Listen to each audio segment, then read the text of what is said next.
প্রিয় দর্শক, আজ আমরা আসছি শ্যামবাজার পাইকারি আড়তে।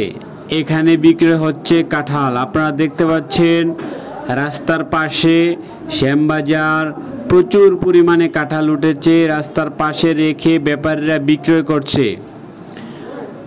যদি বৃষ্টি হয় তাহলে কাঁঠালের জন্য সুফল, আর যদি বেশি গরম লাগে, রোদ হয়, তখন আর কাঁঠালের দাম থাকে না।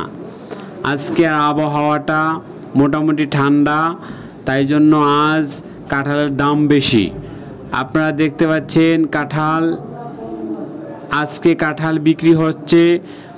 যেটা সবচেয়ে ভালো মানের কাঁঠাল, বড় কাঁঠাল, সেগুলো বিক্রি হচ্ছে 100 টাকা, 80 টাকা এরকম দামে, 120 টাকা এরকম দামে। আর যেগুলা মাঝারি সাইজের কাঁঠাল, সেগুলো বিক্রি হচ্ছে 50 টাকা, 60 টাকা করে।